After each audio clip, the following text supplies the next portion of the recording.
Dhaka board 22, আশা করি এটা তোমরাই পারবা। এখানে একটা চিত্র দিয়ে আছে এ বি সি ডি ই, আর কোণ সি ডি ই বলা আছে 82 ডিগ্রি। মান চাইছে হলো ভাইয়া এ বি সির মান। কার মান চাইছে? A B C. এখন খেয়াল করো, যেহেতু এটা বৃত্ত অন্তর্লিখিত চতুর্ভুজ, আর সম্পর্ক কার সাথে? কোণ ডির সাথে। যে কোণ বি প্লাস কোণ ডি, কোণ বি প্লাস কোণ ডি ইকুয়াল টু কত ডিগ্রি? 180 ডিগ্রি। কিন্তু কথা হলো কোণ ডি তো আমি জানি না, এটুকু তো আমি জানি না। এটুকু আবার কার সাথে সম্পর্কিত ভাইয়া? এটুকু আবার ওর সাথে সম্পর্কিত। এটুকু কার সাথে সম্পর্কিত? ওর সাথে। একটু খেয়াল করো যে এই যে পুরাটা মিলা কত ডিগ্রি? 180 ডিগ্রি। এইটুকু আমি কত ডিগ্রি জানি? 82। তাহলে 180 মাইনাস কত? খেয়াল করো, আমি কোণ ডি কিভাবে বের করতে পারি? যে এ ডি সি, কোণ এ ডি সি প্লাস কোণ কত? সি ডি ই, কোণ সি ডি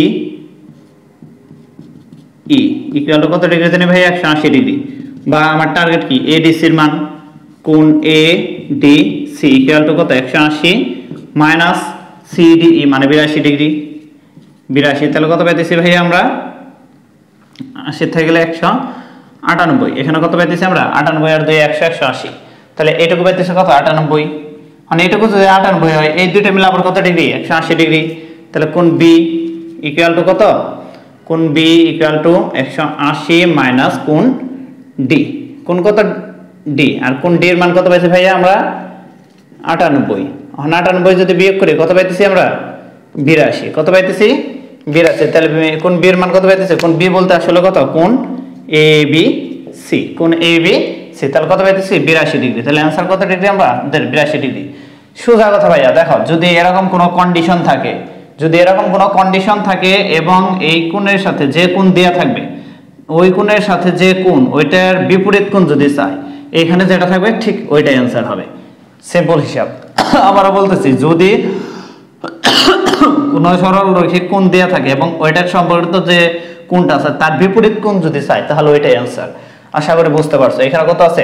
82। তার মানে অ্যান্সার আমাদের 82।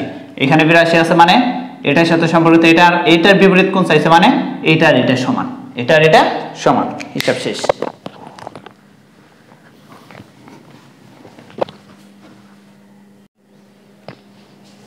দেখো ভাইয়া, ঢাকা বোর্ড 22, ঢাকা বোর্ড 22 কি আসছিল? যে একটা চিত্র দিয়ে আছে, বৃত্তে ও হচ্ছে কেন্দ্র, ওটা হচ্ছে কি কেন্দ্র, এবং এ ও বি কত দিয়ে আছে ভাইয়া? 40। এ ও বি কোনটুকু? এই যেটুকু দিয়ে আছে 40। এটা তাহলে কি কোণ? যেহেতু কেন্দ্র উৎপন্ন হচ্ছে কেন্দ্রস্থ কোণ, মাথায় রাখবা কেন্দ্রস্থ কোণ। এবং চাপটা হচ্ছে কি? A B. চাপটা হচ্ছে এ বি। এখন আমাদের চাইছে কি? এ ও বি দিয়ে আছে 40। তাহলে এ সি বি মানে এইটুকু বের করতে বলছে। তাহলে এই কোণের চাপ কি ভাইয়া? A B. এই কোণের চাপও কি? A B. দুইটা একই চাপের উপর অবস্থিত না? আর আমরা কি জানি? একই চাপের উপর অবস্থিত বৃত্তস্থ কোণ কেন্দ্রস্থ কোণের অর্ধেক। তাহলে বৃত্তস্থ কোণটা কি এখানে? অতএব কোণ কত? বৃত্তস্থ কোণ এ সি বি। বৃত্তস্থ কোণ কত? A C B equal to কার অর্ধেক হবে? কেন্দ্রস্থ কোণ। কেন্দ্রস্থ কোণ কত? এ ও সি। আর এ ও সির মান আমি জানি ভাইয়া, এ ও সির মান কত দিয়ে আছে আমাদের? 40। তাহলে হাফ ইন্টু 40, কাটাকাটি করলে কত? 20। কাটাকাটি করলে 20। তাহলে অ্যান্সার আমাদের কত? 20 মানে ঘ। আমরা বলতেছি বৃত্তস্থ কোণ কেন্দ্রস্থ কোণের অর্ধেক যদি চাপ সেম থাকে। যদি চাপ সেম থাকে তাহলে এটা আমাদের চাপও এ বি, কেন্দ্রস্থ কোণের চাপও এ বি। যেহেতু কেন্দ্রে উৎপন্ন কোণ 40, তাহলে বৃত্তস্থ কোণ হবে 20। হিসাব শেষ, বরাবর খেলা শেষ। আশা করি বুঝতে পারছো সবাই, তাই না? সিম্পল।